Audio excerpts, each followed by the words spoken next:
All right, we will call to order the July 2nd, 2019 Parks, Trails, and Lakes Commission regular meeting. Jamie, do you want to start with roll call? Jason Steenblock. Here. Karen Moorhead. Here. Tim Gary. Terry Steenblock. Here. Jack McKenzie. Tim Miller. Here. Doug Ramseth. Here. All right. Next on the agenda, looking for approval of the agenda for tonight's meeting. Do we have a motion? Second? I move we approve the agenda. Second. Any discussion? Hearing no discussion, all in favor? Aye. Opposed? All right, motion carries. And then we have a guest for the open forum. Maybe two. Two guests for the open forum.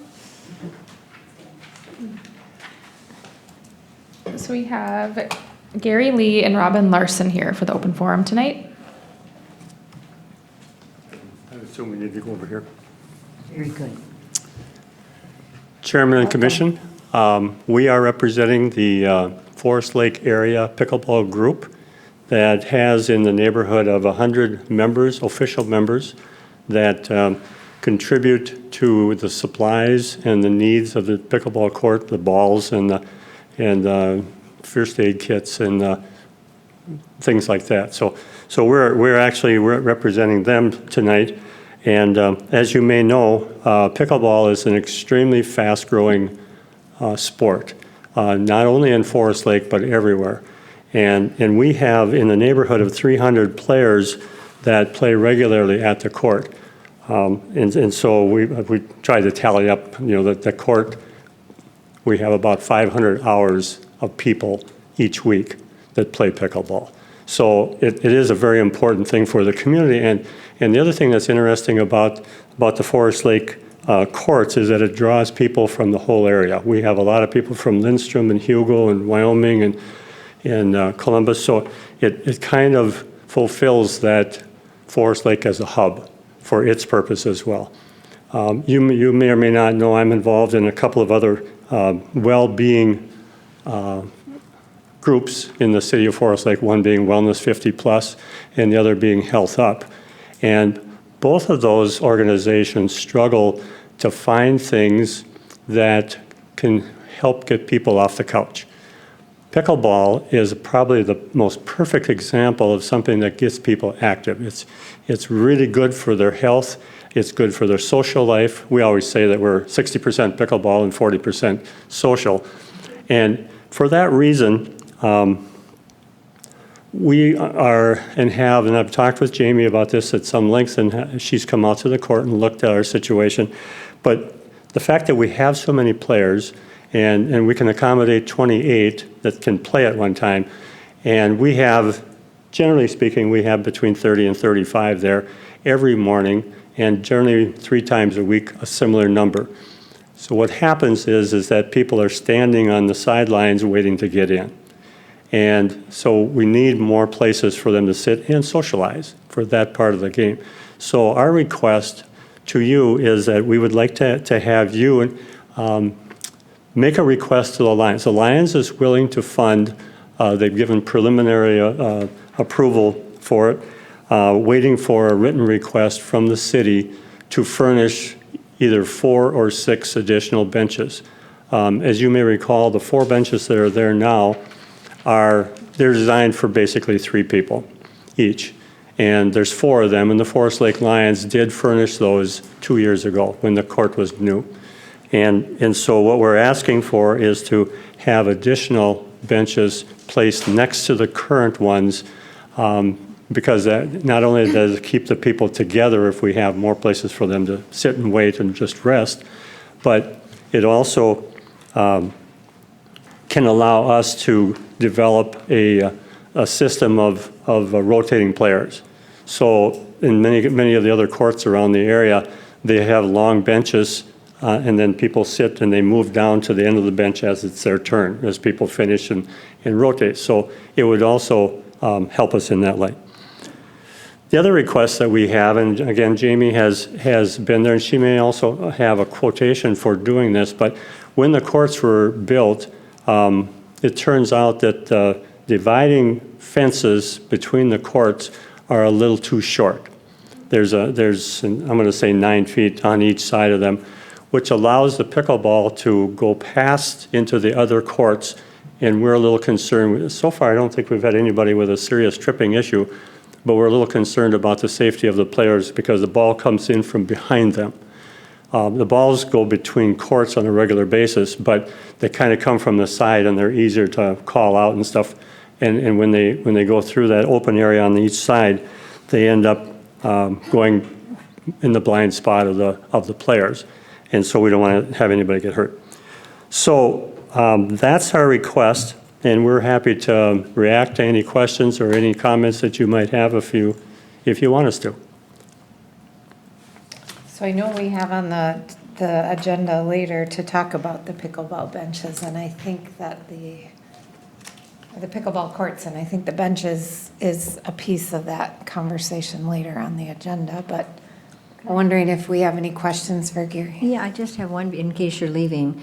Last time we discussed it, there was some concern about liability of people sitting there and maybe someone backing up or a ball coming over and watching the courts and being out there. I don't see that as a problem, but have you thought about that the benches, while they're up against the fence, are they a distraction from the game, or is there any opportunity for the people to trip or fall on the benches? There really isn't. Jamie probably could testify to that, but what happens now is people bring their own chairs. So we've got 5 or 6 chairs sitting on each end of the benches that are there. So, and nobody, I don't think that's an issue. Okay. That's not an issue at all. I guess the one other thing that I probably neglected to mention is that the outdoor season is really short. So we were hoping initially that we'd have the benches and the extension done by now. But I guess our other request would be that we have, I'll say, a speedy decision so that we can get them done and make use of them this season, because it kind of ends at the end of September. We're back indoors after that. So I guess I have one question on the fences. Jamie, when we all put the pickleball court together, I don't remember seeing a problem with the dividing fences being too short, or because we put it up to pickleball standards. So what's changed in the 2 years? well, I don't know which standards you would go by. A lot of the pickleball courts have fences all the way around them, the court. That's probably the standard of a pickleball court. These are open with just the dividers of the ends of them. So I don't know how those dimensions came about. Okay.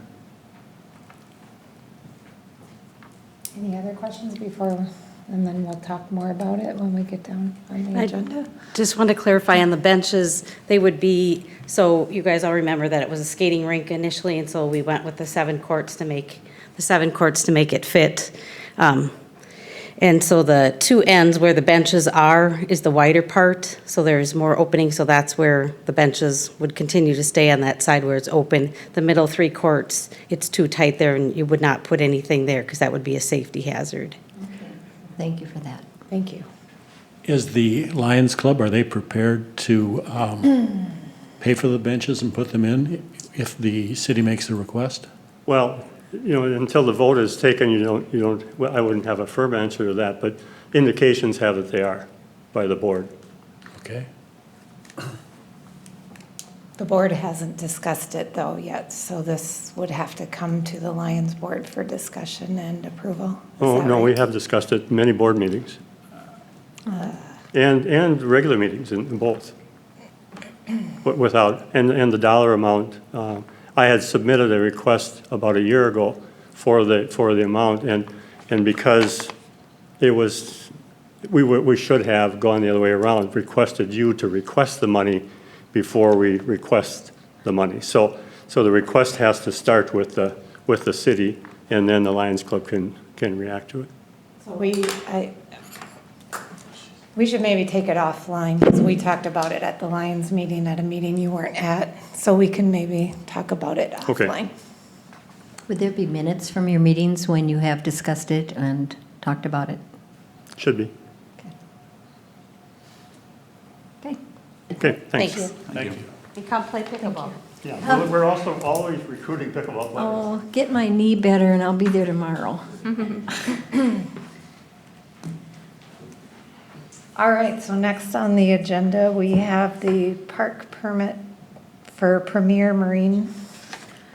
Yes, so Chair and members of the Parks, Trails, and Lakes Commission, anytime we have a request to use a park for a larger gathering or event, generally about 75 people or more, we require that they submit a park event permit application that comes to Parks, Trails, and Lakes Commission for review and approval so that you have the opportunity to make a decision on allowing the event at the park. Premier Marine is a business that would like to have a work party there. As indicated on their permit application, I believe it's going to be around 300 people, and what they're looking to do is bring in a few of their different pontoon boats and have them docked at Lakeside Memorial Park, and that's why there's listed on there that pontoons will be there for employees to go out on. So kind of just like the general use of the park, you can bring pontoons in on our public dock area. Most of the event's going to take place in the park. They're going to have food catered in, and just really looking to use the gazebo and the park space surrounding there. So periodically taking their employees out on little pontoon trips out on the lake. With that, we do not need an outdoor entertainment permit from the city. They are not anticipating any amplified music or larger tents. So it's a pretty straightforward, larger gathering at the park. With that, I'd be happy to answer any questions. Otherwise, we're looking for approval to approve their park event permit for August 8th. With this size group, does that mean they're kind of the exclusive users of the park? Yes, they are the exclusive users. However, we do indicate that we aren't able to, completely shut the park down. So they're subject to just general park use around there. So they don't get exclusive use to any feature except the gazebo, essentially. That's what they would have as reserved as part of their park event permit.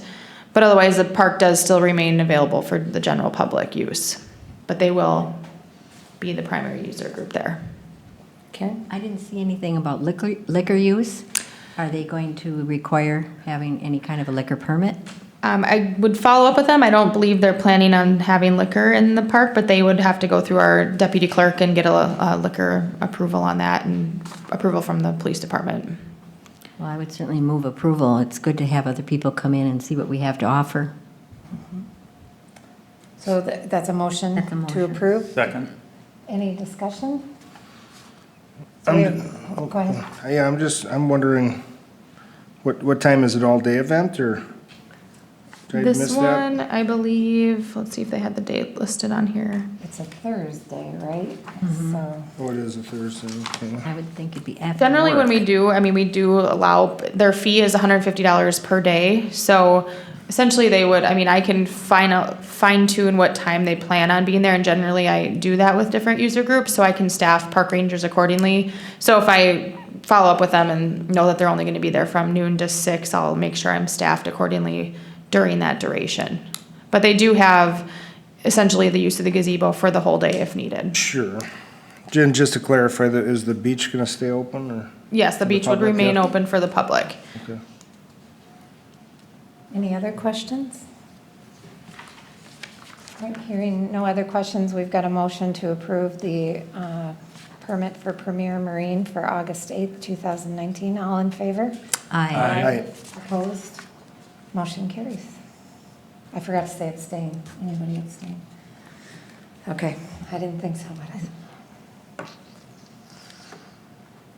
all right, the next one on the agenda, is it Ragnar? Ragnar events. Okay. So again, we have before you another park event permit application, and this is for Ragnar Events. And what they are doing is on Friday, August 16th, they are, there's the Ragnar Relay Minnesota 2019. So it's a race, as you can see on the application, from St. Paul all the way up to Duluth. So this group that is looking for a place in Forest Lake to have a transition area exchange point. And so this, Sarah Jones is the primary contact. She's worked with other city staff and the police department. Originally had proposed a different area within Forest Lake, due to some safety concerns with traffic flow and everything. The Forest Lake Police Department did okay the Coolant Camp location as an exchange point from a public safety perspective. But essentially what they're doing is using the parking lot, and you'll have 350 to 400 runners passing through, but it's really just to use that site as that exchange point. So they will pay to have the 5 to 8 additional portables. That would be at their expense at the event. They already did submit payment for the $150 park event permit fee pending approval of this request. So it's just a great way to get, it's a good place for them to have this race go through Forest Lake and use as an exchange point. So other than that, no amplified music that I'm aware of, and no tents. It's just a space to be and continue on the race. What is the route that gets them to Coolant Camp? I don't know the exact map or route of it. They, again, worked a lot of those details and logistics through the police department to ensure public safety. And so I'm assuming that I can find that on the website and pass that along. We talked about that a little bit at Rotary. Someone was there who had done this. Sounds like an absolutely fun event. But in some areas, they even stay overnight at a motel in the area. Some have tents. Mm-hmm. Yeah, and this one, so the thing to note, I guess, is our park hours are till 10 p.m. unless it's a city-approved sponsored event or approval. So they plan on being out of there around 10 or 11, so it would just be slightly beyond. But no indication of, camping out, and I am aware of they do that at some exchange points or whatnot. But this one, exchange point 10, would just be a pass-through and out of the park. Event organizers would be out by 10, 11 p.m. So it would be slightly past regulated park hours. But again, approved at the police level and other city staff. So that, any other questions? So we'd be looking at potentially 200 to 300 people coming through that area? 350 to 400 is what they estimated. Okay. I know that primary user groups of the ball field out there is the Forest Lake Baseball Association. I already did notify them of August 16th, and they blocked that on their calendar, so they would not have any baseball games out there in the event that they're scheduling fall balls. So we can obviously, this is a large enough of an event that if approved, we can put some communications on our city's website or Facebook page, but I know that there will not be that schedule conflict with the ball fields. That's great to know. It sounds fun. Yeah. And you did say they're picking up the cost of the portable. Yes, that would be, and that's part of the approval. You can indicate with, the restriction or exception, so approved with confirmation that they pay for the portables, which is an expense that they would incur. Okay. Looking for a motion on this one? I move we approve the Ragnar race event with the stipulation that they pay for the portable toilets. I'll second that. So we have a motion and a second. Any discussion? Hearing no discussion, all in favor? Aye. Opposed? And abstain. All right, motion carries. All right, next on the agenda is the Belts Park Play Days. All right, Chair and members of the Parks, Trails, and Lakes Commission, you should all have received a separate copy here of the Park Play Days proposal. It was received just past the deadline for packet submission, so this was also sent over in an email to give you the opportunity to review this. But the City of Forest Lake and the Forest Lake YMCA have partnered over the last several of years for the Park Play Days. The YMCA has Park Play Days at several locations throughout Forest Lake and other communities, and they've been utilizing Belts Park for several years to host this activity. And essentially what Park Play Days is it lists here the days and times in the summer, Monday through Thursday from 9 until noon. They have 2 different sessions. One's in June, July, and then another one July into August. And it's $80 per person to participate, but essentially it's an opportunity for kids to have some different activities to do in the summer. It's a structured program, so crafts and activities, games, a way for kids to, have some activity and movement and socialization in the summer, keep them busy. Again, because this takes place at Belts Park, the city established that partnership so that we were able to offer some form of recreational amenity at a city park. If the city were to do this ourselves, you obviously see some of the expenses listed here. That's something that the city would then be essentially taking on ourselves to fund a program similar. Because we aren't structured in that way, again, the city developed this partnership to sponsor a contribution towards the YMCA for $2,000 per year to help support this event and keep the costs as low as possible for participants. I know that, again, this is something that the city would not be able to otherwise offer at a city park if we didn't have a partnership established. So it's been successful. I think they're continue to make improvements to try to increase participation. There is scholarships available for those who may not be able to, afford the cost associated with the program. And I think it's just a benefit to our strong partnership with the YMCA. And they really help at a lot of our community events, whether it's in kind or sponsorships as well. So it's a good partnership piece, and enjoy working with them. So the request is tonight to support or approve. I know they indicate $2,000 to $2,500. We've contributed $2,000 annually for the past several of years. So looking for approval on that contribution. So With that, any session one questions? is already underway. Session 1 is already underway. Just about over. Yeah. How do they find out about this? How do people in the community find out to be able to participate? They do, yeah, that's a great question, because I met with them post-season last year on marketing communications, but they do a lot on their city website, or I'm sorry, the YMCA website. They put yard signs out, and I think a lot on their social media. One point of clarification I made clear to them was I was confused if you have to be a Y member or not. So they added that piece to their website where you don't have to be a Y member, because that was uncertain to myself if this was just for Y members, but it's anyone's available to participate for the $80 per session. Do we promote it at all? On I don't the city think- website, or could we, or? I don't think we've actively communicated it, but we certainly could put something on our city website about it. Yeah, I think it'd be good to do that if we're gonna put in for it.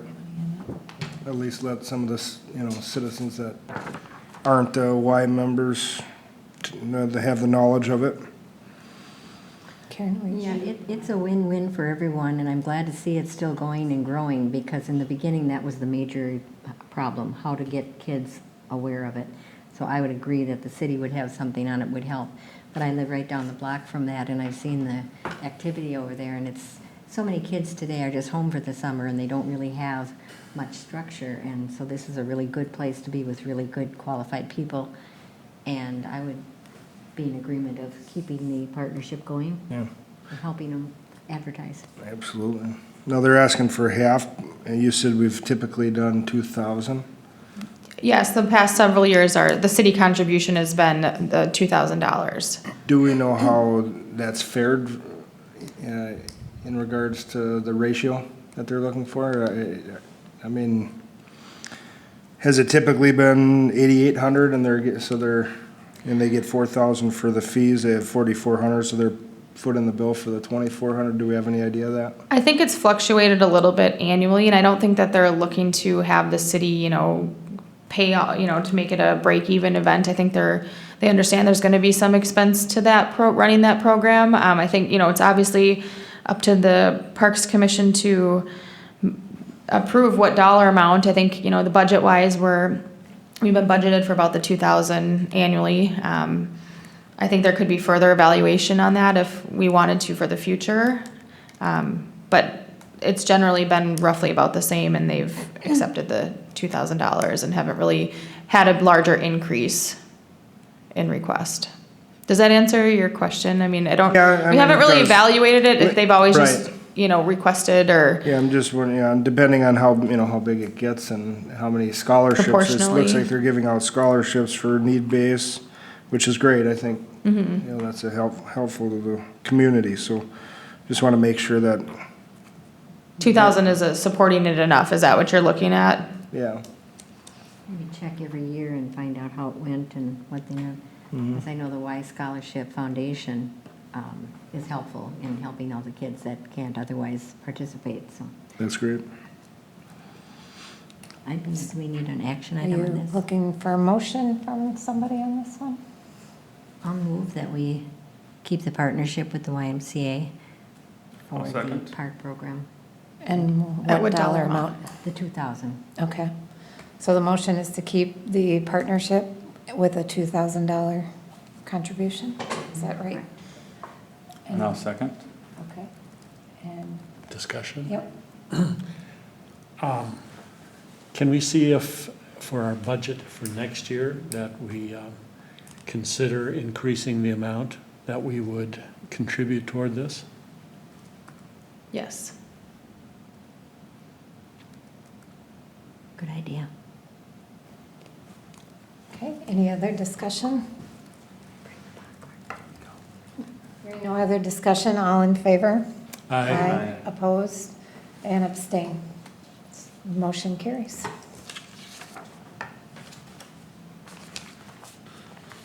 All right, the Belts Master Plan update is next on the agenda. All right, just give me 1 second here. Okay. All right. Okay. Chair and members of the Parks, Trails, and Lakes Commission. So first we have, for our first discussion item tonight is our Belts Park Master Plan. At our last meeting in May, we went over 2 different concepts and just had representatives from Bolton and Mank here to present to us and the Parks, Trails, and Lakes Commission a couple different options and concepts to look at for Belts Park. From there, Bolton and Mank then took some of the feedback and updated a couple items on the concept plan. And I further discussed with them, and right now you see before you improvement concept that we're currently landed with. So tonight, the discussion is really to get some feedback from the Parks, Trails, and Lakes Commission on where we're at. Are there items that are missing? Are there things that we should be thinking about? But we're really trying to strive to getting towards a layout that meets all of the needs of information we've gathered thus far. So with that, just looking to kind of have another discussion on this to see if there's anything that we're missing or need to add. And the goal is to get to a concept plan from here that we can bring to the public on Thursday, July 18th, to start gauging community input based on the progress that we've made in the plan. And I just want to say that I don't think we're not there yet. There's still parts to this process. So we're just trying to guide this along as best as we can to put our best knowledge forward on what we'd like to see at the park, taking into consideration what we know other groups have had interest in as well. So I know the Political Action Committee was a very integral group in getting this going and to where it is, and they've had their kind of needs and wants list as well. So kind of factoring in those components and what is the overall best layout to improve accessibility and safety within the park. So with that, just turn it over to the Parks Commission just to start throwing out some comments, feedback, and we'll just see if there's anything that we can take from here back to Bolton and Meg to update again. Jamie, the pictures of the hill and the slides, is that what they're proposing or? So that's a good starting question. So you'll see right above, kind of right in the central of the map, there's the park pavilion. To the right of that, it says play equipment on a slope. So one option, you can have a ramp and stairs, but you can also incorporate play on the slope. So these are just examples of what that may look like. So you can do the poured in place surfacing and kind of create a little hill with some of those ropes and foot climbers so they can climb up. Bolton and Meng just described it as it's just kind of a fun, unique way to encourage them to play. So obviously with the placement of the playground, people are going to have to travel into the park a little ways. So it's kind of an inviting way to get kids to enter the play. It doesn't have to be that. That's just a unique idea they wanted to throw out on the table for discussion.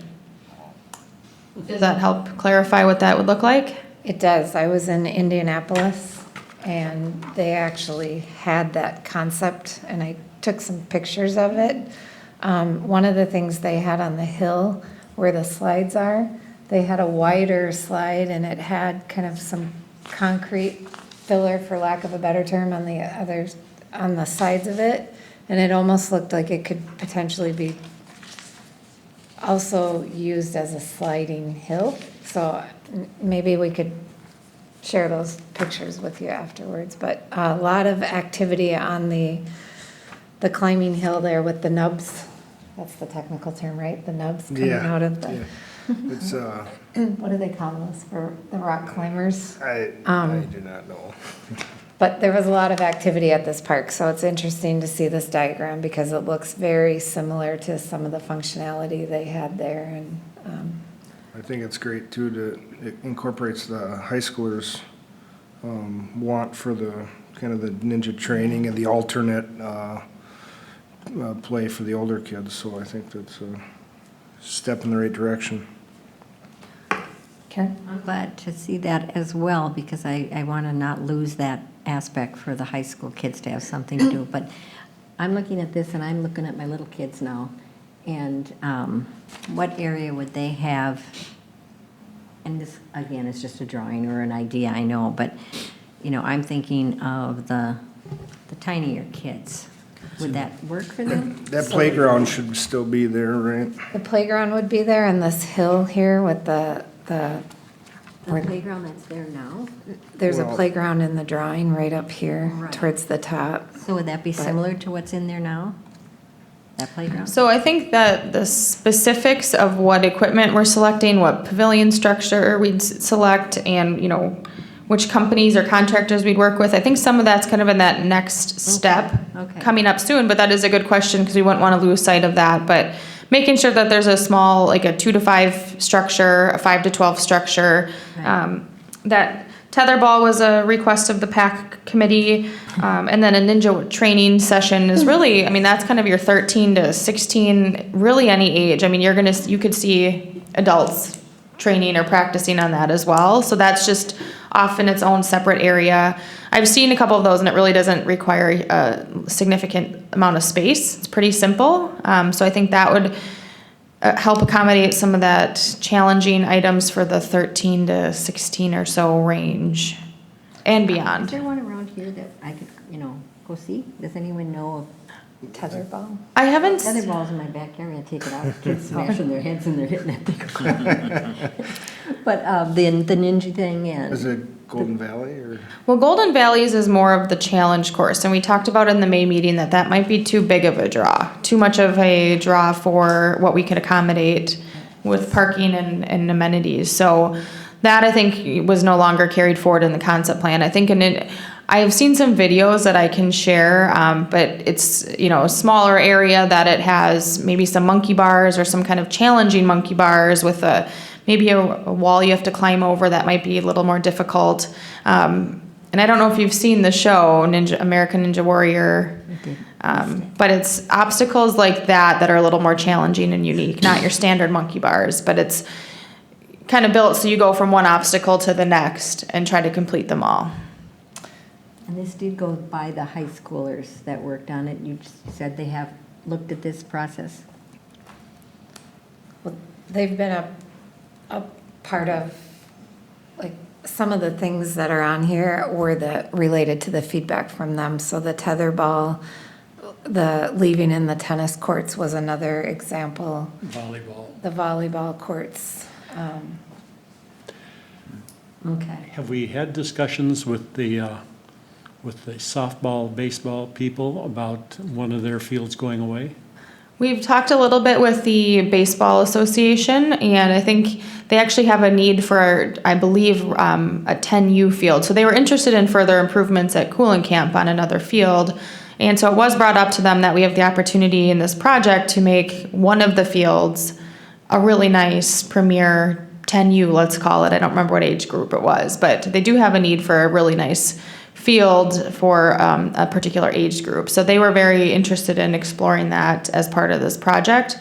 So with that, eliminating one field didn't seem as, there wasn't any major negative connotation associated with that. And I think that's where community input, open house will be important.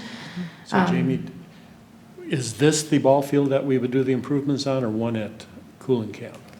We would have the opportunity to improve this field to be a 10U field, so with a nice outfield. And it has the distances are adequate? I believe so, with working with Bolton and Mank. So this would look like a really nice ball field and not so much just a T-ball field with a, Yeah. we would maintain this. And there's further questions that Public Works has brought to the table with that. So we'd have to think about, again, this is outside of the orientation of the layout. But then you're talking about, do we want to consider irrigation? And we do have to also think about lighting in the park. So to what extent is the Parks, Trails, and Lakes Commission, like what level of improvements do we want to go on this park is kind of what we'll need to be thinking about as we navigate through this process. Is it to just improve safety and accessibility? So we're adding some of the sidewalks and making it accessible, improving the playground, and adding some new amenities that are more of interest to that high school population per the PAC Club.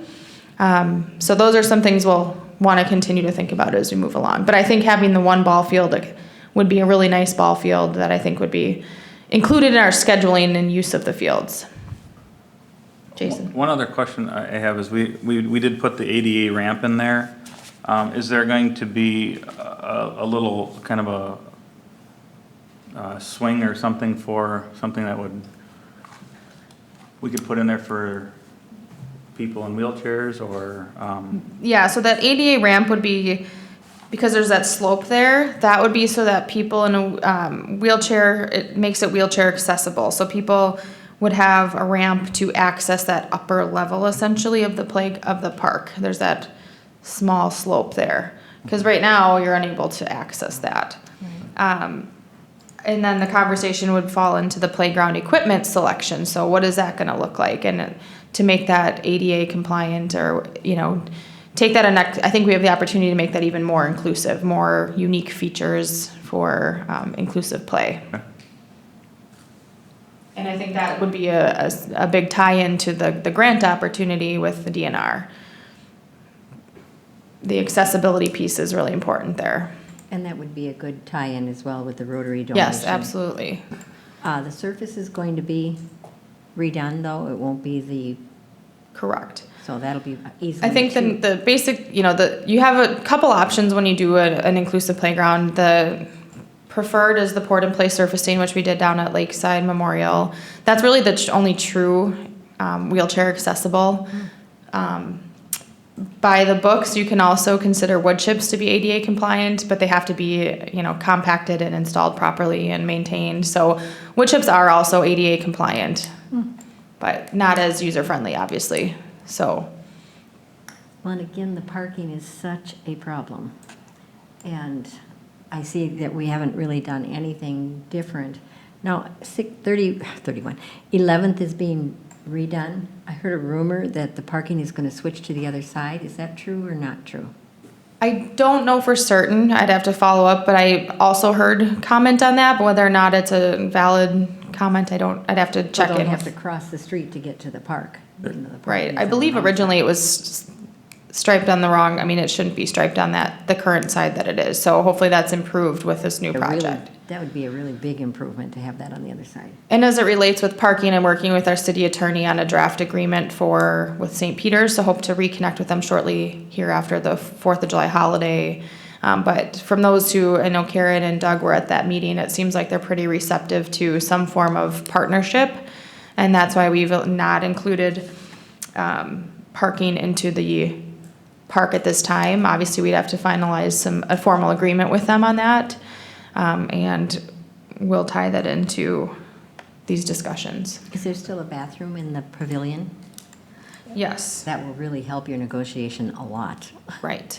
They are- And I think that aside from the layout, and there's kind of this other list of things that we'll need to figure out, the irrigation, the lighting, and that pavilion structure in the center of the park there, I think is a key item.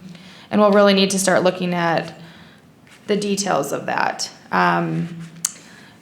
I think that one of the big things with the PAC group was just a place to gather to do homework and socialize, and they expressed interest of showing movies there, or recently, kind of they described it as more of an amphitheater and stage. So I think just really figuring out maybe a happy medium on what will meet their needs, but also, for the community as well. So I think getting into those detailed items are gonna be an important step as well. And I think right now we're looking at the amenities that we've proposed in the concept plan and the general layout of that.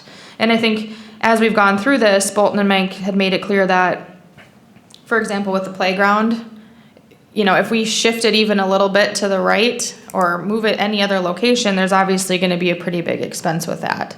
So to save on the cost, is the Parks, Trails, and Lakes Commission content or in agreement that we keep the playground where it is? You know, that's kind of the, you know, Sense.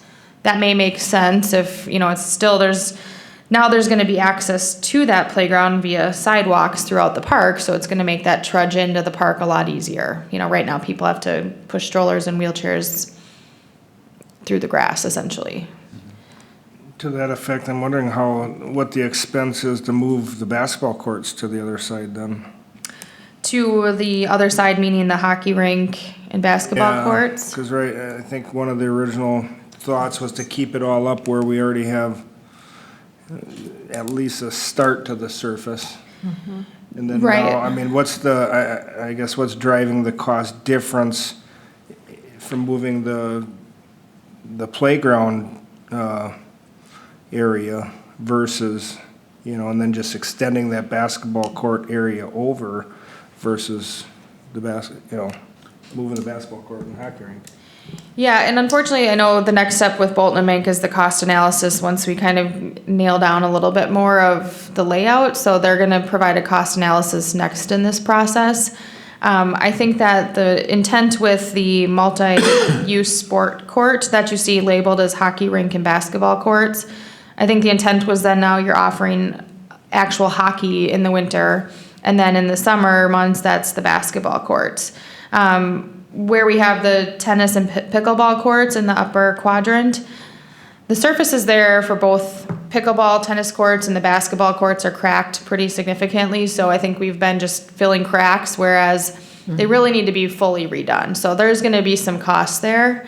So one thing I'd have to clarify is if we just are improving that one area with just the tennis courts, do we need to then do the same for, you know, where we would have the zip line, tetherball, and ninja training? Or is that gonna save us cost in that site prep? And that's something that I don't have the answer to, but I would think we're only improving that half of the space. Does that make sense in that area? Just because that site prep can get pretty expensive. Right, yeah, no, I understand that.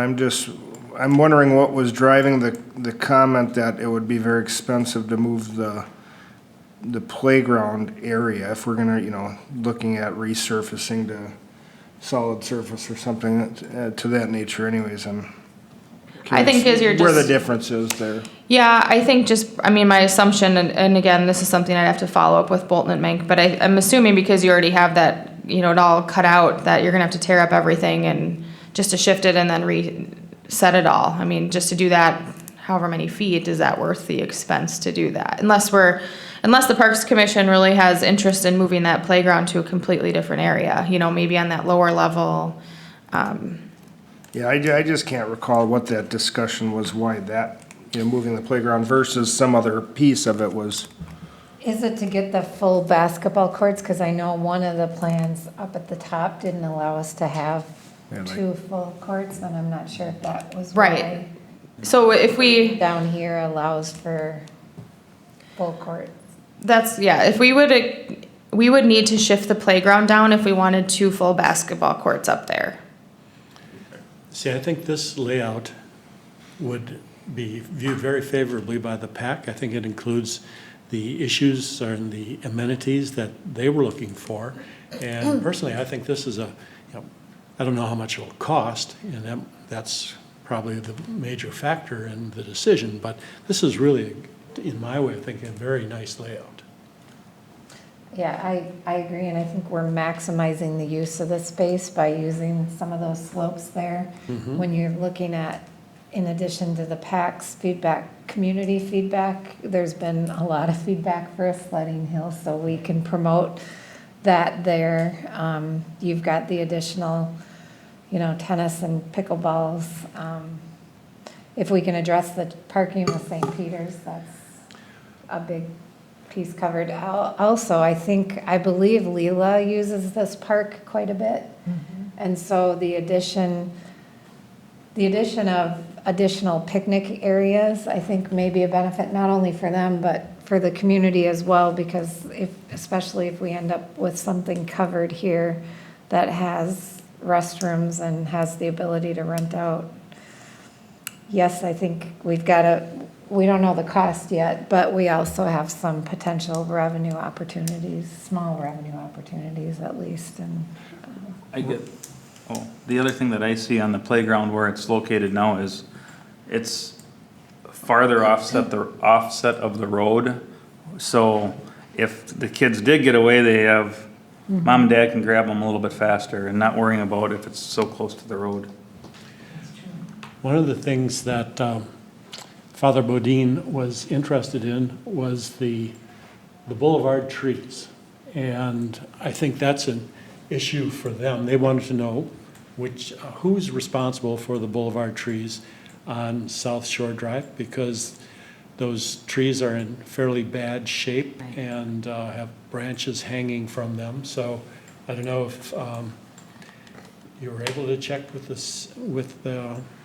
I didn't pull up the GIS to see if it falls on city property or their property, and that I thought would be a good opportunity to talk about in our potential agreement with them on some of the maintenance or landscaping in that general area. I did briefly mention it to Public Works, but we still need to follow up on that, and I would anticipate that being this next week here after the 4th of July holiday, once we clear that. And like I said, I have a draft agreement going with our city attorney, so trying to figure out what could the city offer as part of our partnership. And I think just that general, maybe, we could look at that, and if they are on city's property, definitely something we could get on our list, to do. But that is very much a good point and on the radar as an opportunity as our partnership.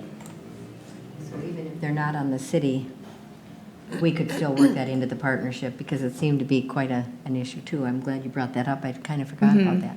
Yeah, I personally think that would be something that we could, if it is on their property, it's something that we could potentially help with as part of our Pretty simple. potential agreement with them. Good.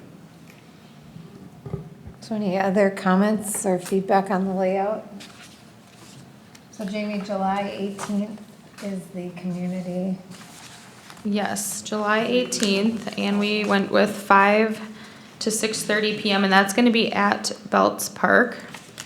I have a flyer from Bolton and Mank that I included in the packet. So this you'll start seeing going around on the city's website, Facebook page, and community here. Again, once we clear the 4th of July, when we've got things going on with that. So it'd be great to have, if you just want to RSVP to me, if you can or intend to make that, then I just can know, and if there's a potential quorum, I'll post that so we're covered there. But it'd be great to get some feedback. And so what Bolton and Mank will do is, it sounds like tonight, kind of just from our discussion, that everyone seems pretty content and happy with where we're at in this process, comfortable with presenting this concept. I mean, this is very much a concept to the public to encourage people to attend and provide further input and feedback. And I think from there, then we'll start drilling into some of the cost analysis and can kind of make decisions from there on, that pavilion, do we just want it to be kind of an open air? What's the use intention for that of, is it 4 seasons? Does it need to be staffed? How does that, that could be our big ticket item. Kind of start talking about those specific details as we move forward. Yeah. In the obstacle course, realizing it'd been pulled because of the layout, is there any other talk of that we could find another park that we have that has no parking problems and a lot of open land? So I've never seen one, but it sounded very intriguing and something that the older kids would really like as well. So we have a couple of parks with a lot of open land. I believe the Ninja, I saw that in Indianapolis. Okay, And I I'll was gonna- send you some pictures. Okay. Or I'll send them to Jamie. Yeah, it's hard when Yeah. you can. I looked and I didn't find exactly what I was looking for because I've only seen it in a video, and so the best example would, I didn't find a good example in other communities, so I think doing a little bit more research, because it is a pretty new up and coming concept. People the park industry, the manufacturers really jumped on the different challenge course piece. So now pretty much every company carries some form of a challenge course. And I think that Ninja, it almost is to me more of like a fitness item too, where it's, functional fitness is a big thing in Park and Rec with where you can just go and do pull-ups or, the monkey bars or things like that. So it's more of like almost like a fitness challenge. And depending upon how they build it, that actually would work for the younger kids. It might be like a little balance beam to walk across and then a little ladder to climb up or, so I'll send you some pictures that I'll start saw. working on gathering some as well of as we transition into that next step of more of the specifics. If we're good with the layout or the amenities or programs as Bolton and Mink described them. So if we're feeling pretty comfortable there, we'll have that open house and invite community and see what additional feedback, and that will hopefully get to one more rendition. All right, thank you. All right, next on the agenda is the pickleball court benches. All right. Excuse me. All right, so for next discussion item, again, is pickleball court benches. And I provided a little discussion summary here in your staff memo tonight, outlining the fact that we have 4 benches already existing within the play area, donated by the Forest Lake Lions Club in 2017. And the request, which we heard of during the open forum, is to add 4 to 6 preferred additional benches to the pickleball courts. And again, this is to help with the line establishment as people are waiting to get into the next game that's available. I also noted that with the benches we have, players end up bringing their own chairs in. So we talked about this briefly. It was brought up at the May 21st meeting, and so I just included. I went out to the site just to look at them spatially. I'm a visual person to understand just the concern of capacity, or is this a safety hazard if people are playing, and if we put in, you're increasing the capacity within the play area. So I needed that visual to understand where they'd be placed. So I also included just a picture for you to kind of reference as well. So the picture you see is the main entrance is just to the left there. So you have one, I believe it's a 6 foot bench, and the request is to put one on each side of that. And then similarly on the other end, that 2 more, one on each side of the other bench. The side across from there would just add 1 bench to each of those to get the 6. So that is the request. I hope that gives a little bit of a visual to understand placement, but the request is 1 on each side there of the bench. So with that, looking for discussion on this. I know, like I mentioned last time, just to see if there was any issues of capacity and safety hazards, if the socialization piece, should we, encourage some of that outside with like nice picnic benches or picnic tables to have that important socialization piece to take place. So with that, open to any discussion on this tonight. Well, we've spent a considerable amount of money on the Lakeside Memorial Park. We're going to spend a considerable amount on Bells Park. Why are we thinking about the benches? Why they're free? Why are we not just saying, let's do this. Let's let the Lions Club decide if they want to do this. It's an amenity for some of the older members of our community. I'm sorry, Gary. But we don't spend our money very on the more senior group very often, and this doesn't require any money. So I don't understand why we wouldn't just go ahead and tonight make that approval. Yeah, I mean, I kind of want to echo that. I understand and hearing a couple of times that there might be a question on what's being provided by the Lions, and we can leave that to the Lions, I think. For our purposes, if the request, which I heard from the open forum, is that we're providing nothing other than a letter to the Lions suggesting that they donate these benches, I don't see an issue with that happening. And along with that request, to put in the positive aspects of putting the benches there. I know last time we talked, there was some discussion, and maybe Jamie, you were still talking about having them outside.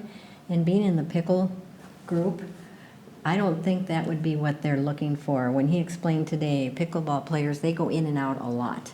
And so if you were sitting over here at a picnic table and then there was an opening and, you know, it just, and maybe I'm wrong, but I picture this as the benches inside and just as was described, that people then can socialize, but at the same time, it's like the Red Cross.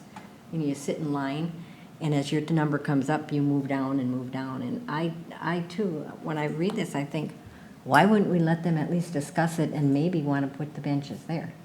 Yeah, and I think those are all great points. The only thought was of, you know, these are open to the public, and if there's a capacity question or concern of, you know, if you have 6 more benches, then that many more people are within the play area, and if you have other, you know, people outside of the pickleball club, you know, is there it's just a capacity and safety question at that point. And if Parks Commission's comfortable with, you know, adding those benches, which is going to add people within the enclosed play area for people to play the activity, which then if the Parks Commission's comfortable with that, that's the only question, is safety, and is there a capacity issue at that point? Well, we heard that they're bringing their own chairs. Right, the And so capacity there are is there. issues, the issue exists Right. already. Yeah. And these would probably be a better situation than having folding chairs that Right. could scatter around. So I would think we would want to go forward. Yep, and I did a little checking. Some communities, you know, don't have any benches within there, some limit, some have more. So I think it's just kind of up to a personal preference on what you're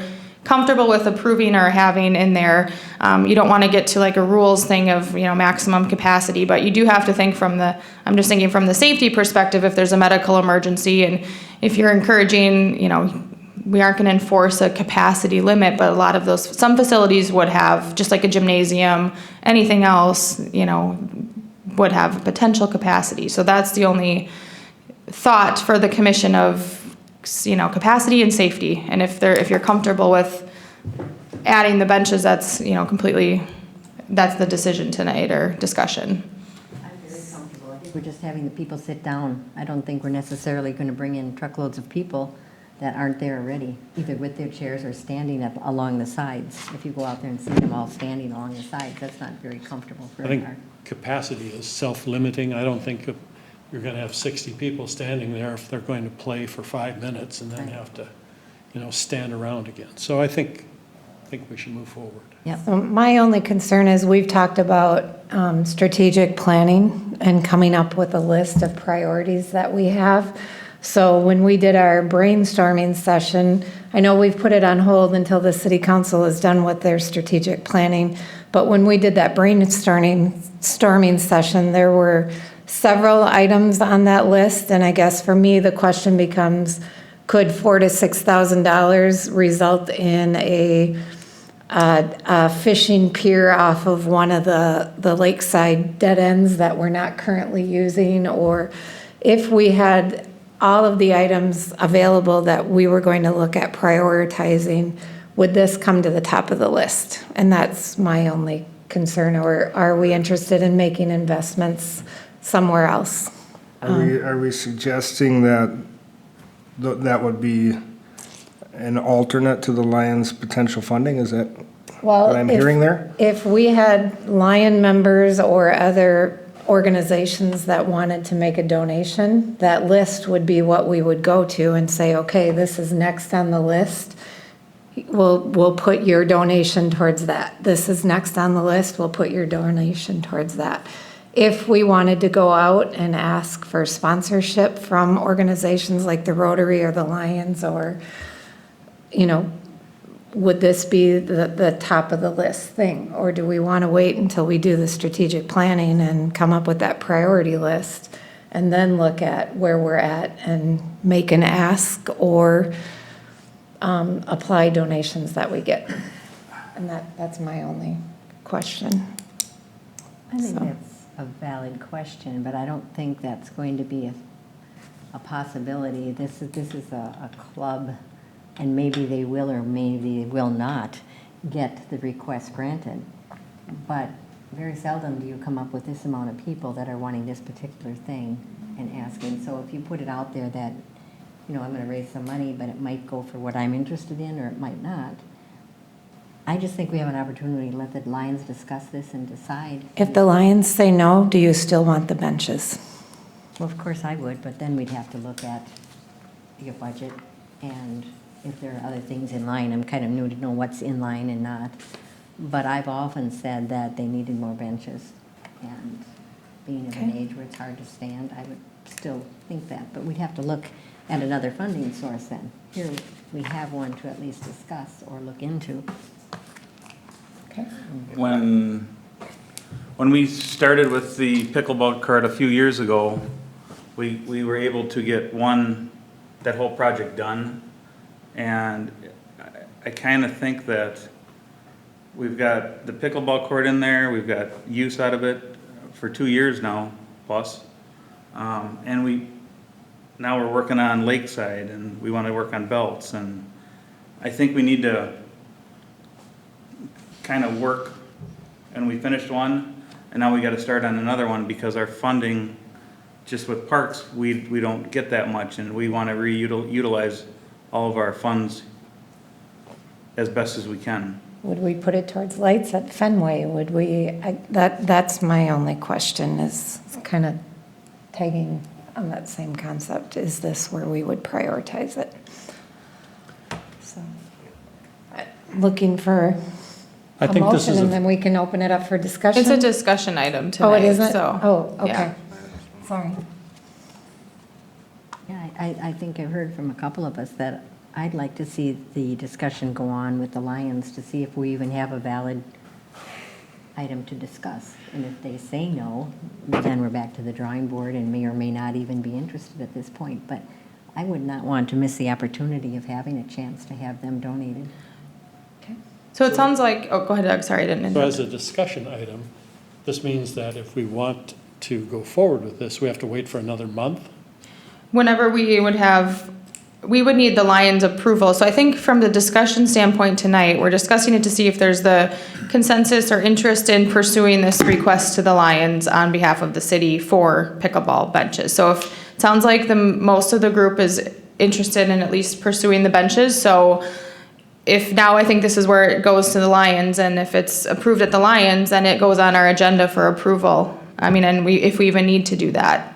Now, as long as you guys, there's the consensus that to put the benches there, and it probably would come back to a regular meeting. So it's just a discussion tonight to see if there's the interest for the benches at the pickleball courts. Any other? Lions won't take any action on it without a formal request. So I can still move forward with that if there's the interest to at least pursue it, and then it'd come back to a regular agenda item for approval or, So would this be a motion? this So- is not a Can't motion. be, because it's a discussion item. So where it would be is Jamie could write a letter that could go to the Lions. If the Lions say yes to it, then it would come back to us for approval or a vote at that point. I think we're caught here kind of circular because to me, there's not much to lose for a request if this is something that's indeed, from what we're hearing from the community, been an active discussion item in their group. That said, we're also hearing that maybe there's other opportunities within that group for money for the parks, which in turn for our strategic plan, maybe maybe they may or may not be the primary deal, but to get the ball rolling, I think we should at least send a letter. And with the understanding that they know that it's not final until we approve anything they might do. I agree. And is that the fastest way to do this? I mean, I'm just, writing a letter and then sending that out, and then they have a meeting, they send it back. Well, by the time it's September and the season's over. Right, yeah, I didn't know that, I know that the request, it was brought to the city that we needed to request funds from the Lions, but that's the first of having that happen, so it had to come to the Parks Commission, because to Terry's point, I don't know that the city, would just say, let's take the funding, and it would have to funnel through the Parks Commission if there is other ways that that funding could be used. So I guess at this point, the process would be send a letter to the Lions, and if the Lions approves it at their level, then it's approval at the Parks Commission. And do we just direct you to write the letter, or how does that letter get started? Just, yeah, staff, I'm sensing the feedback from commission to draft a letter on behalf of the Parks Commission to the Lions with a request of 4 to 6 additional pickleball benches to be donated to the city of Forest Lake for Fenway Park. And then include the cost of what that would be in your letter. Because if you just say Yeah. 4 to 6 benches, part of the conversation that's going to need to happen on the other side is what's the financial investment? So when you send that letter, if you could include. Yeah, I'll circle back with the Forest Lake Lions Club on what the benches were that they ordered and the cost of those from that initial purchase of the 4, and I can include that cost in there. Let the Lions Club determine if that's approved purchase or donation or not, and then it'll come back for approval here, I believe, at the Parks Commission level. And I'll circle back on if we need a formal approval on that. I don't know that it necessarily would, if it's donated at that time. Right. So if Lions Club approves it, then there's no need, we're not spending city dollars, so I don't need approval from you. Okay. If you're in agreement that placement of the benches, if they're donated, I feel like we need a vote on placement of the benches and either a yay or a nay. I get that Okay. we have conversation here about sending the Lions a letter, but we haven't had the opportunity to formally vote on it. So, it will come back to the next regular meeting. thank you. Before we send the letter? No, the I will letter send will a be letter. sent. Next Okay, week. I just wanted to make sure. Right. we But were then- ready for the next meeting. But then we haven't formally voted on a yay or a nay as to adding benches to the pickleball area. We Kind of consensus-wise did, but not formally. We have consensus-wise, but I think we have an opportunity, just like any other thing, to have a vote and have an A or an A or, Yeah, I agree. I think that's why I feel like it's circular here. It kind of is getting the cart before the horse. But at the same rate, having a discussion or a open forum item for 2 months in a row and then seemingly no action doesn't make us look very good either, does it? Yeah, no, and I think, this was added to an amended agenda Right. last meeting, and so there wasn't any information prepared for it. So since then, it was briefly came up as discussion. It was added, like I said, minutes before the meeting. So I, since then, went on site to gather a little more information of the request, because I was getting communications of 2 to 4 and 4 to 6, so I wanted to understand what the request was and placement of where they would go. So really, this is the first opportunity that I've had to prepare any kind of formal discussion on it at the commission level. I know it did get on the agenda last meeting, so generally the process is a discussion, and then staff follow up, and then it turns into a potential action item.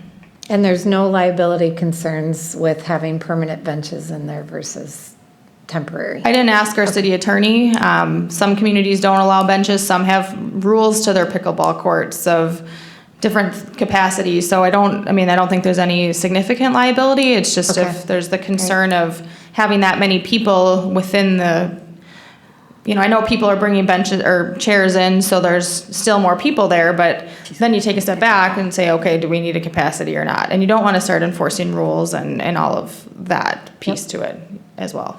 So my understanding is that you will be finding out the cost of the benches, and then making a request to the Lions Club based on that amount of money that is necessary for 4 to 6 benches. Correct. Okay. Look forward to their answer. Okay, thank you. Next on Yeah. the agenda is the smoking in city parks. All right, so Chair and members of the Parks, Trails and Lakes Commission, just as our discussion tonight, I included some information in your agenda packet. Just to kind of bring up a topic that I know it's been several years since this has been discussed at the Parks, Trails and Lakes or Park Board level, but just seems like an appropriate time to at least have that conversation and discussion with a lot of new members on the Parks, Trails and Lakes Commission in conjunction with what's happening at our city council level. So as indicated, city council right now had approved a resolution back in March that temporarily suspended issuances of new tobacco license for the sale of tobacco, tobacco products, nicotine, and tobacco-related devices. So right now, the city council is researching different city ordinances and different ways to potentially make some changes at the council level that might impact the public health issues surrounding the use of tobacco. I just found it with the National Park and Rec Association. They also had the cover of their June magazine focused on vaping, the new epidemic, and just kind of highlighted how that impacts the park and recreation professionals and things that they need to, be looking at, or what some park agencies are doing regarding the increased use of e-cigarettes currently that the country is experiencing. I also last week did have a resident come in that goes to Lakeside Memorial Park on their time. They volunteer and they just pick up garbage, and they commented on the excessive number of cigarette butts throughout the park and asked if we could address that in some manner. And I said we would discuss that at the Parks, Trails and Lakes Commission, whether that's, simply just putting out some specific cigarette butt containers or whatnot. So currently we don't have any restrictions or bans against smoking in city parks. And some do, some ban certain areas or a certain distance within a particular feature, whether it's a playground or a beach or whatever it might be. And some allow no smoking at all. I did just include a few examples. Signage is a key way to kind of inform individuals of what any potential smoking restrictions there may be. So just a few different examples. So this is just, again, to kind of coincide with the conversations happening at the city council level right now.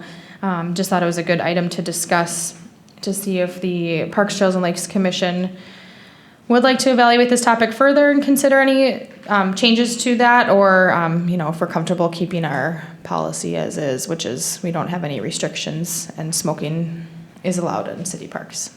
So with that, just a conversation discussion on this tonight, and if you have any questions, I'm happy to answer them.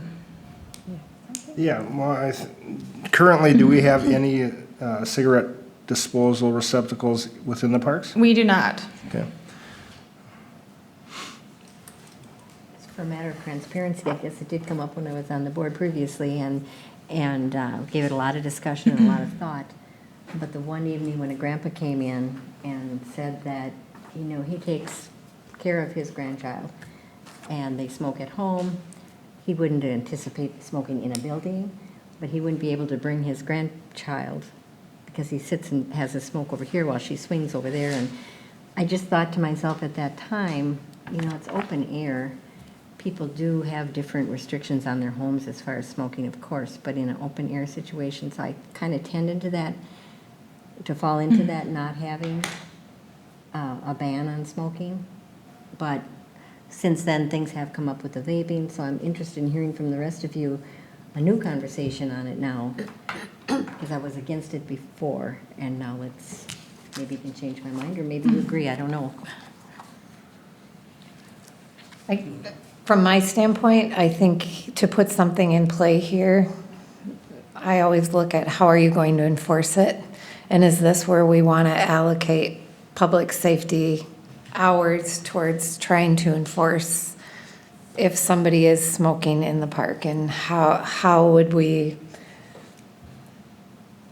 somebody's smoking, I think for the most part, most reasonable people, if you were smoking and I was by you and I politely asked you to either move or put it out, most reasonable people in most situations would extinguish it. Yeah, I mean, I can go both ways. My biggest struggle, though, is if you're going to have something in the books or a policy, you should also be able to enforce it, and I'm not sure how we would enforce this. I guess I could probably see, more receptacles for Yeah. cigarette butts, because it sounds like it's more a concern about cigarette butts rather than smoking itself.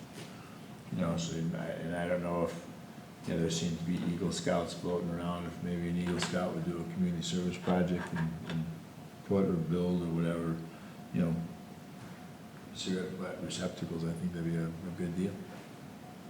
But I don't think we need to make some sort of restriction about smoking.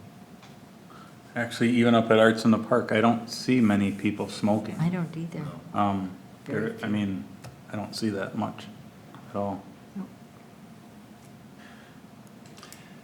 Well, I would think maybe posting a sign by the playground equipment, that, like that middle poster that shows here, thank you for not smoking in the playground area. To encourage it, but not necessarily regulate it. Right. Yeah, have you, in this, the youth vaping article, that there was one area they talk about the role of the different city agencies, which would be the, you know, the PD, I guess, or, you know, park rangers if we have them out in the given parks. I'm torn on adding cigarette butt receptacles, when really that's probably not the primary issue now, it's the vaping. And then it's also, to me, that's like telling you it's okay to do. So, and then spending money on it and everything else. I think that's kind of a conflicting message there. How do you enforce it? I completely agree with that. And have you had any conversation with, you know, how that might look? We do have park rangers staffed through the summer months. So right now, Monday through Friday from 4 to 9 p.m. and then Saturday and Sunday, try to schedule them from 9 a.m. to 9 p.m. So there is a presence from the city there a majority of the time, not all the time. But yeah, the enforcement piece would be tricky outside of there. You know, obviously park rangers would be able to enforce that. I know that there's Most FL, they're talking about these topics as well. I haven't engaged a conversation yet with the PD. This is just to start the conversation if there's any interest in that. But I think we would have staff covered to enforce it most of the time, at least at Lakeside Memorial Park. Yeah, I think that same article referenced partnering with Department of Health. And I know the Minnesota Department of Health has had some opinion on vaping, but I don't know, you know, if they have done any campaigns as it relates to this, maybe public service campaigns. Maybe that's something for the city as a whole to leverage off of if the Department of Health does have a campaign around this.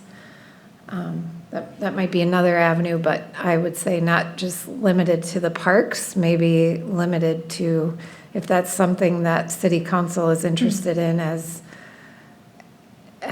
they've put the hiatus on additional, you know, licensing, as the city staff is looking into that piece, maybe also looking into, like I said, what Department of Health is doing as far as educational campaigns and looking to see how we can leverage off of that.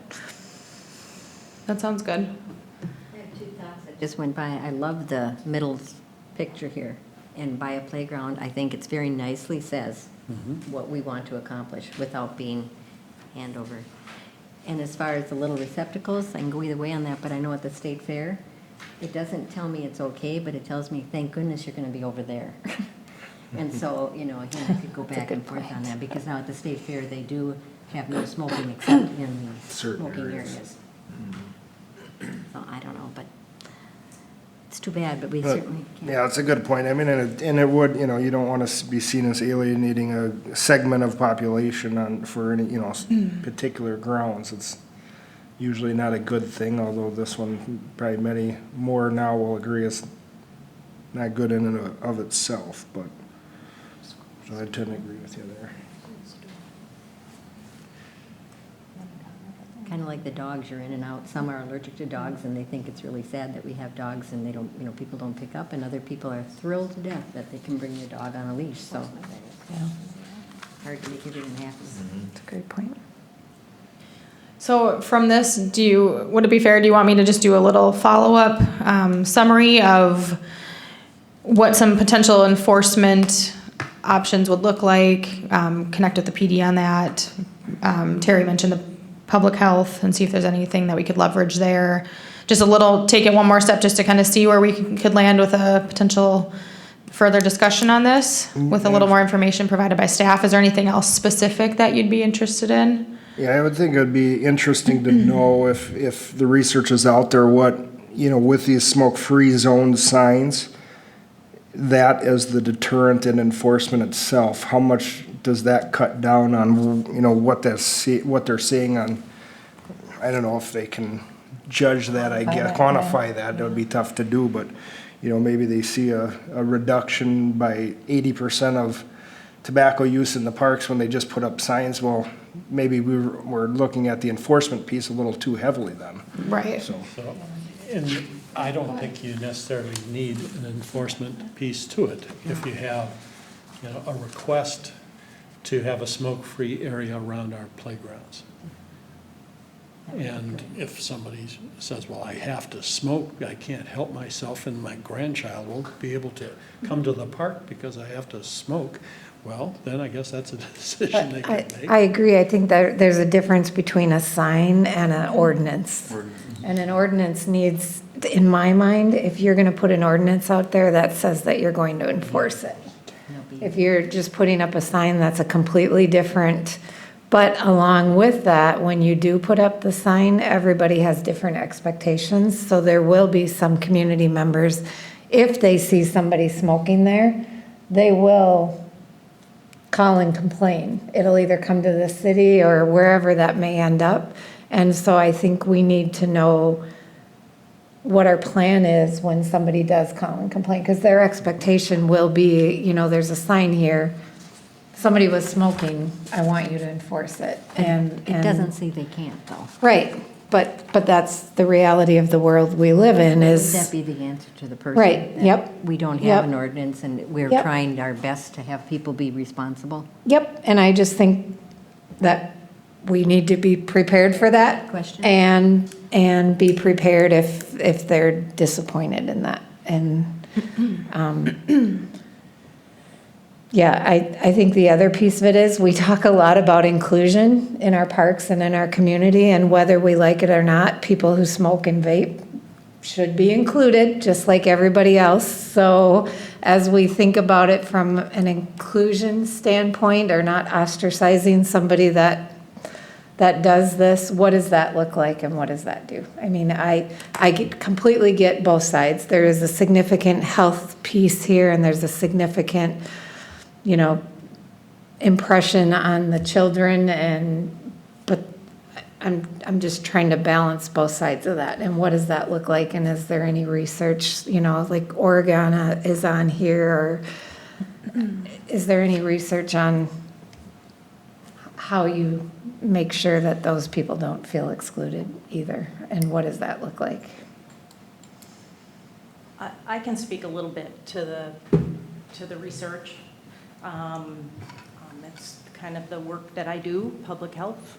And typically, and I also chair the Most FL Drug-Free Communities Coalition, which is a coalition of community members that includes law enforcement, public health, Youth Service Bureau, healthcare, social service agencies, family pathways, so on and so forth.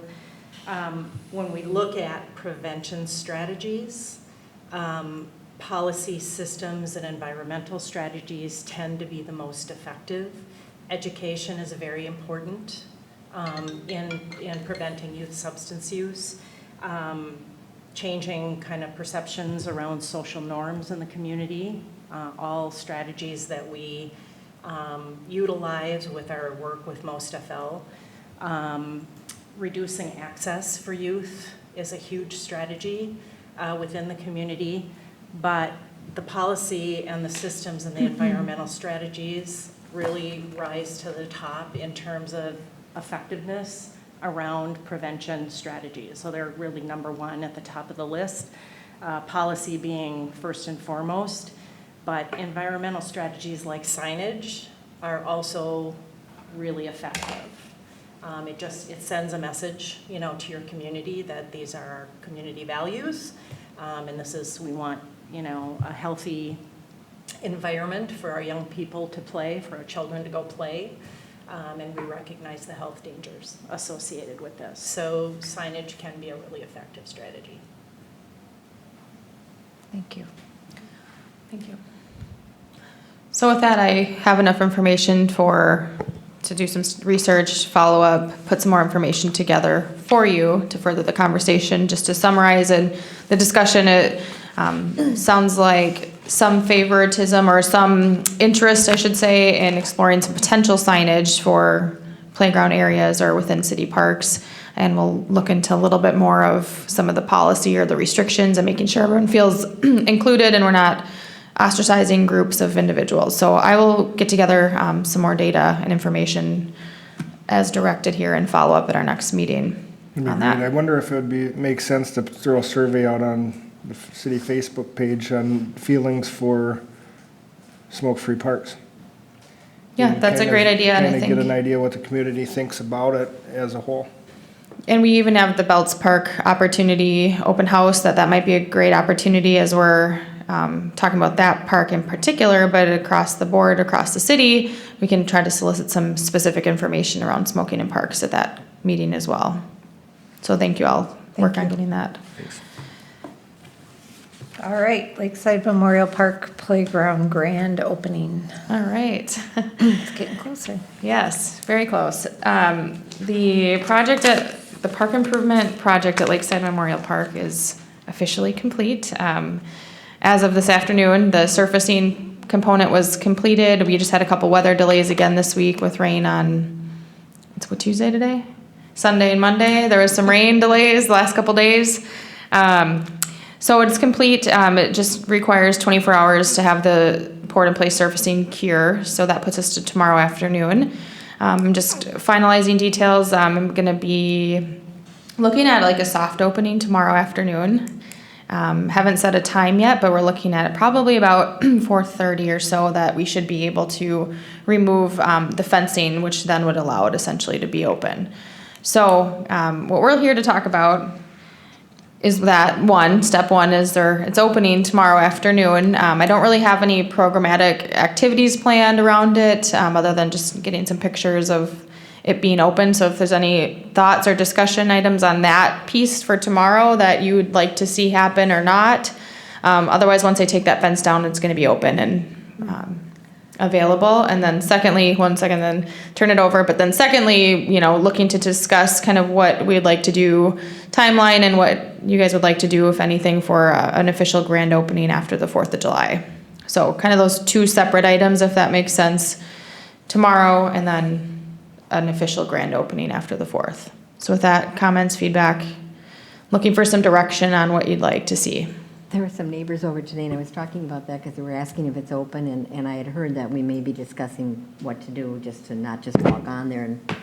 And they said, well, we could get some neighborhood kids together and have them go down there and be like really ready, and then when everybody says go, have them run out onto the equipment and get a real positive thought, because there's been some negative thoughts, to me anyway, that what is that all about? Why did you take down that other stuff? And, my kid liked this one and this one. Oh, well. They'll love it when it's all done. But I thought it might give it a little positive impact to see some kids running out there kind of excited.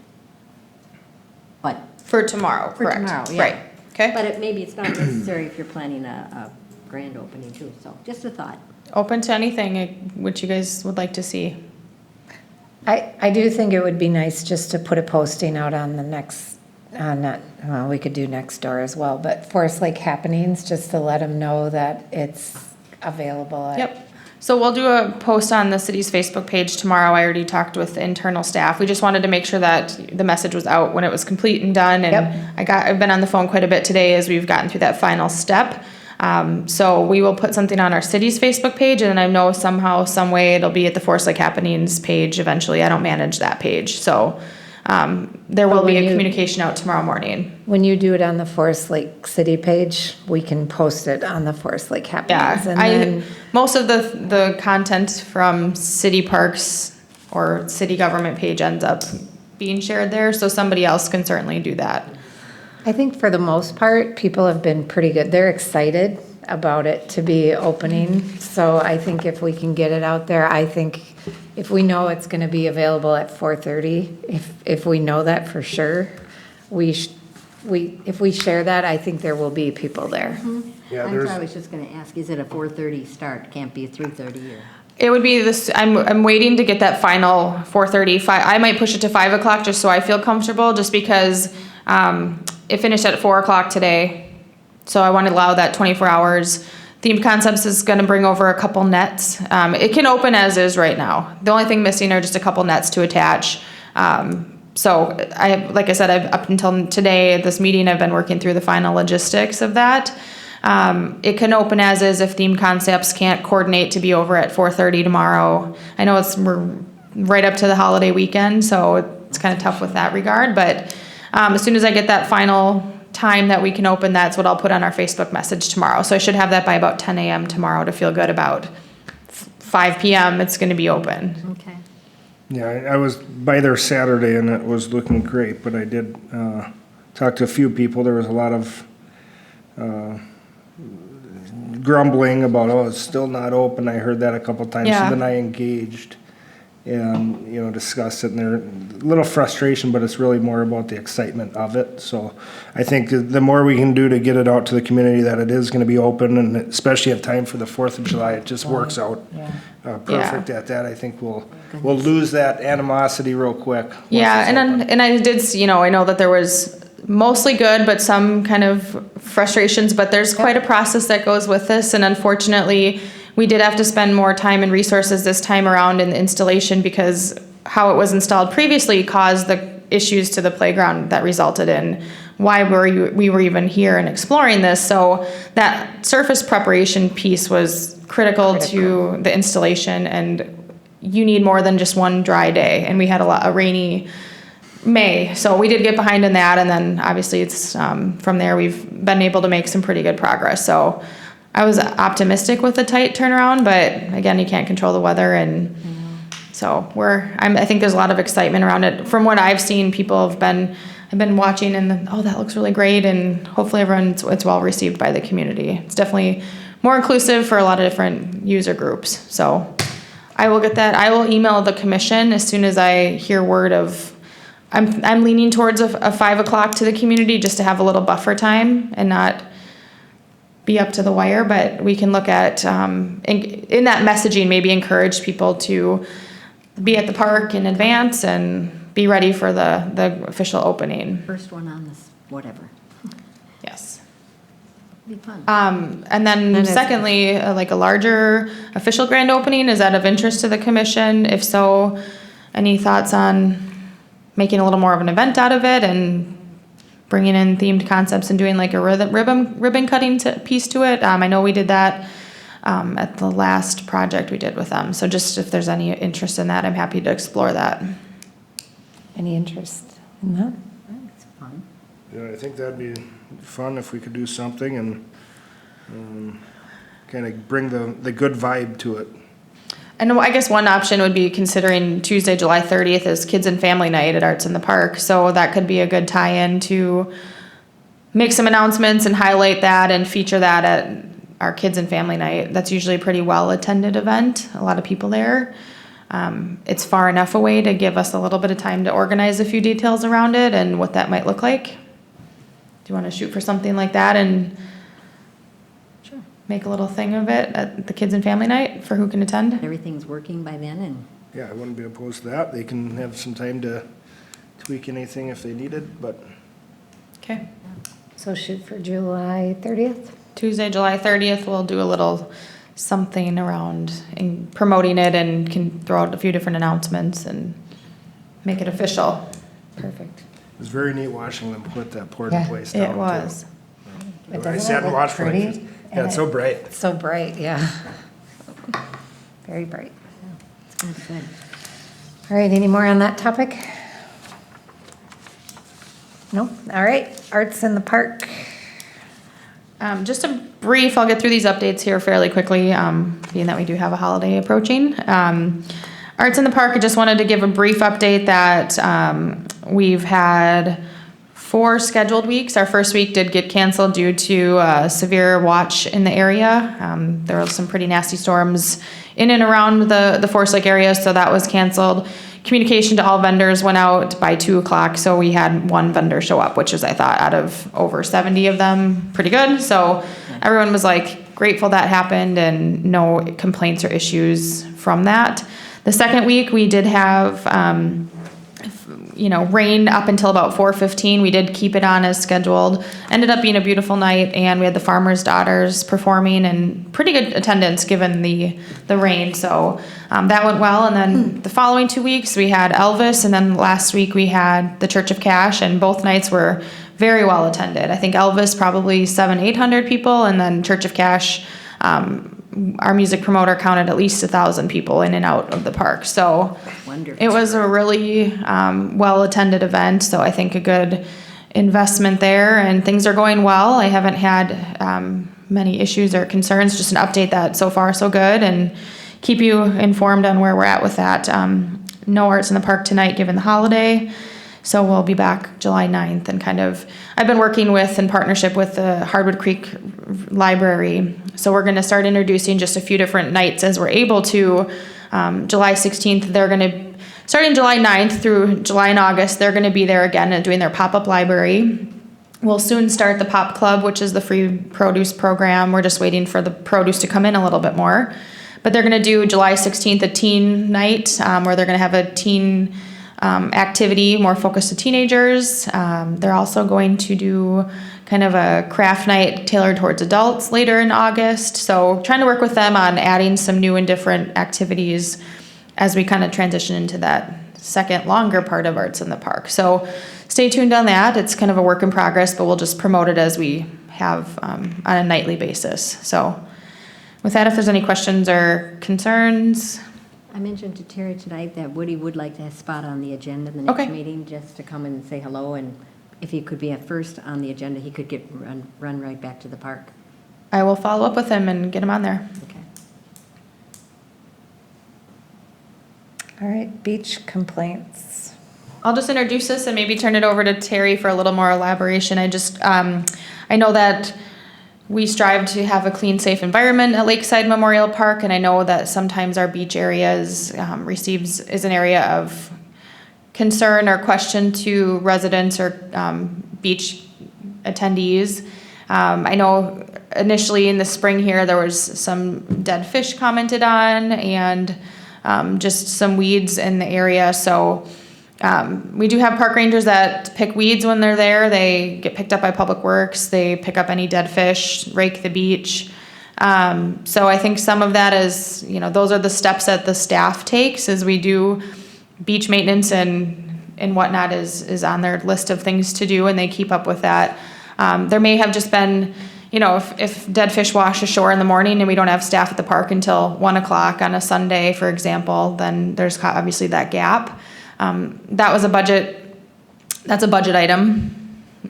Years ago, or a few years ago, it was, the budget dollars were cut for part-time seasonal staff. I try to staff 9 a.m. to 9 p.m. when I know there's events happening and as my budget allows. So most Saturdays and Sundays now I've been able to accommodate that. But in the event I have limited staff available, I schedule the 1 to 9. So there could be some times where there's that maybe an issue. So just wanted to at least, if you're hearing any beach complaints, I know geese droppings are, always a challenge. We pick those up as best as you're able to. So just wanted to let you know the steps that are taken if you are hearing any issues or complaints. Continue to bring them forward, but we are, doing our best to keep the beach as clean as possible.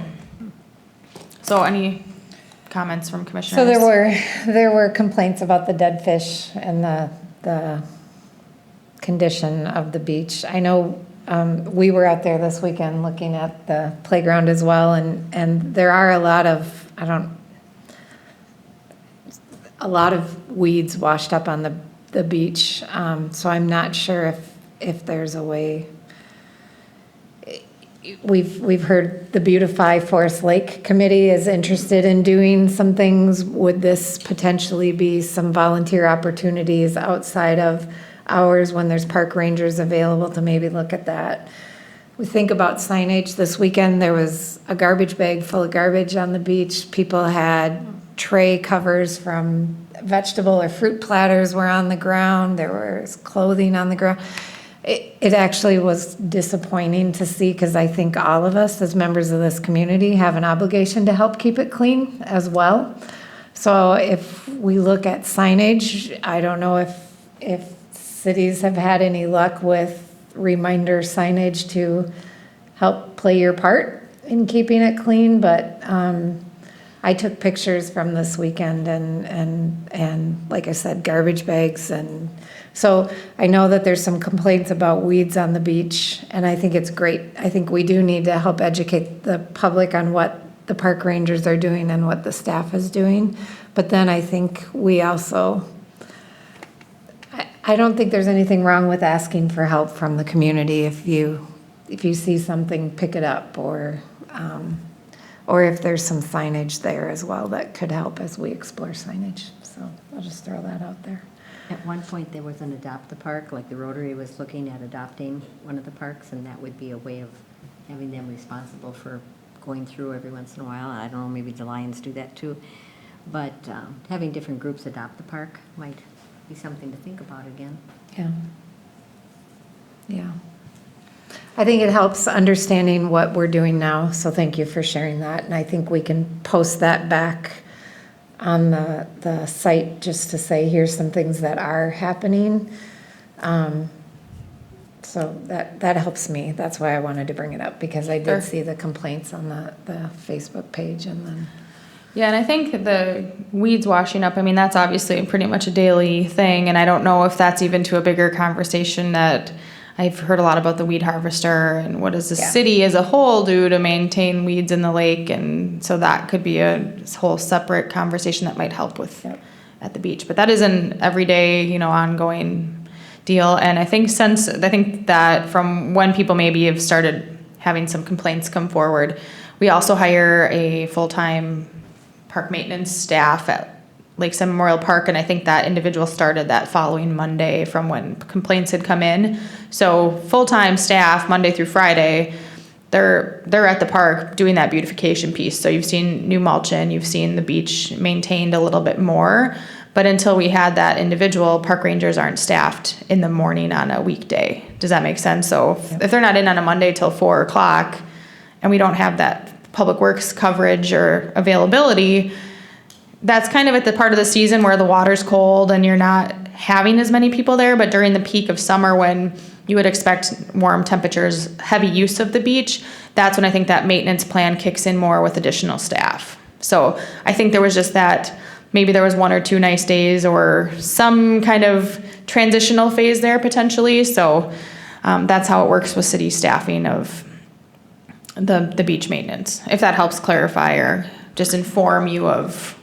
That does, and it didn't sound like there were large masses of dead fish washing up, so occasional is normal, so that's a Right. good thing. So, yep, that helps. But, if you do hear anything additional, feel free to pass that on so I can get it to the Yeah. appropriate people. Thank you. And strategic planning, if we're ready to move to that update.